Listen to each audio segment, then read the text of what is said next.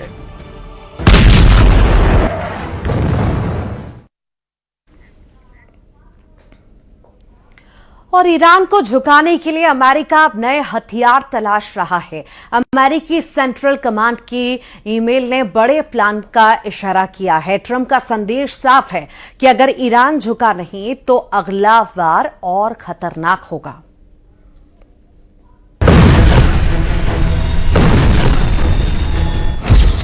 CNN की एक report के मुताबिक सेंटकॉम के एक खुफिया अधिकारी ने मिलिट्री एनालिस्ट के एक बड़े समूह को ईमेल भेजा है। इसमें कहा गया है कि अमेरिका ईरान पर दबाव बनाने और उसे सजा देने के लिए नए और गैर परंपरागत तरीकों की तलाश कर रहे हैं।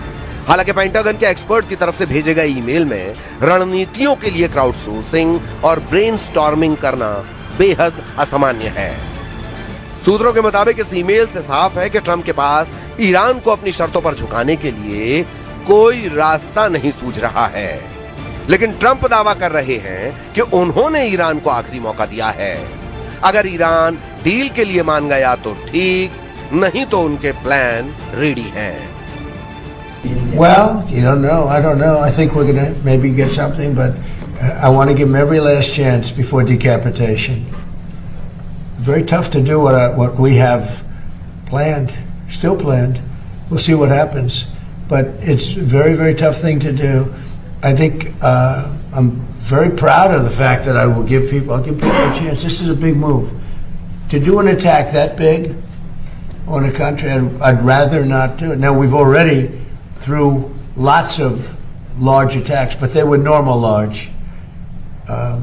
Hopefully they'll come to their senses, because what happened, cannot have a nuclear weapon, but hopefully they'll come to their senses.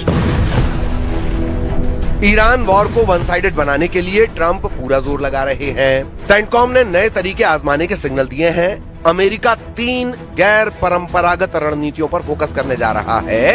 इसमें साइबर वॉर पहला है। अमेरिका ईरान के महत्वपूर्ण इंफ्रास्ट्रक्चर को निशाना बना सकता है। जैसा कि रिपोर्ट में दावा किया गया, वाटर सिस्टम और डिसैलिनेशन प्लांट्स पर साइबर अटैक पहले ही युद्ध का एक नया मोर्चा बन चुके हैं। विद्रोह को हवा देना। ईरान में महंगाई और आर्थिक संकट के कारण पहले से ही जनता में भारी असंतोष है। न्यूयॉर्क पोस्ट की रिपोर्ट के मुताबिक ईरान में विपक्षी गुट किसी भी वक्त एक नए राष्ट्रव्यापी विद्रोह की चेतावनी दे रहे हैं। अमेरिका इस आंतरिक गुस्से को गुप्त तरीके से हवा देकर इस्लामिक सरकार को अंदर से कमजोर कर सकता है। तीसरा और आखिरी हथियार ट्रंप आर्थिक नाकेबंदी को बनाने जा रहे हैं। अमेरिकी एक्सपर्ट्स का मानना है कि ईरान को रोकने का एकमात्र तरीका उसकी फंडिंग के सभी रास्ते पूरी तरह बंद कर देना है। इन तीनों तरीकों को ट्रंप पहले भी आजमा चुके हैं, लेकिन तब पूरा फोकस बम मारकर ईरान को हराने का था। मगर ईरान झुका नहीं तो फिर प्रेशर बढ़ाने का तरीका आजमाया जा सकता है, क्योंकि ईरान के अंदर से भी ऐसी खबरें आ रही हैं कि इस्लामी सरकार में सब कुछ ठीक नहीं।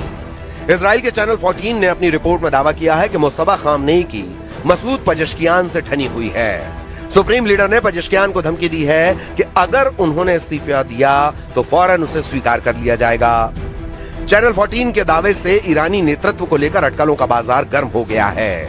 चैनल 14 ने कहा है कि मसूद पजेश्कियान इस बात से भड़के हुए थे कि उनकी सरकार की राष्ट्रीय सुरक्षा और विदेश नीति से जुड़ी नीतियों को बनाने में उनकी भूमिका बहुत सीमित है। मुस्तफा खामनेई ने IRGC कमांडर अहमद वाहिदी को पूरी पावर दे रखी है। वही वॉर जोन में ईरान के सारे फैसले ले रहे हैं। ईरानी लीडरशिप में फूट पड़ने के दावे के बाद से अमेरिकी सेना तूफानी हमलों का प्लान बना रही है। ट्रंप ने हथियारों से ईरान को तोड़ने के प्लान को एक्टिव कर रखा है। उन्होंने अमेरिकी नेवी के लिए 14 नई पनडुब्बियां बनाने के लिए $76.6 अरब का ऐतिहासिक समझौता किया है। इस डील में कोलंबिया क्लास की 5 परमाणु बैलिस्टिक मिसाइलों से लैस सबमरीन बनाई जाएगी। ट्रंप ने एटमी सबमरीन का contract general dynamics electric board GDEB को दिया है। रिपोर्ट के मुताबिक इन कॉन्ट्रैक्ट्स में वर्जीनिया क्लास की 9 परमाणु अटैक पनडुब्बियां बनाने का काम भी शामिल है। यूएस नेवी ने कहा कि वर्जीनिया क्लास पनडुब्बी एक प्रमुख टैक्टिकल स्ट्राइक और मल्टी मिशन प्लेटफॉर्म है जो समुद्र के नीचे दुनिया भर में लगातार दबदबा बनाए रखती है। IISS की ताजा रिपोर्ट के मुताबिक अमेरिकी नौसेना के पास कुल 65 से ज्यादा एक्टिव परमाणु पनडुब्बियां हैं। नई 14 सबमरीन की पावर जुड़ने के बाद यूएस नेवी कितनी खूंखार होगी अंदाजा लगाना मुश्किल है।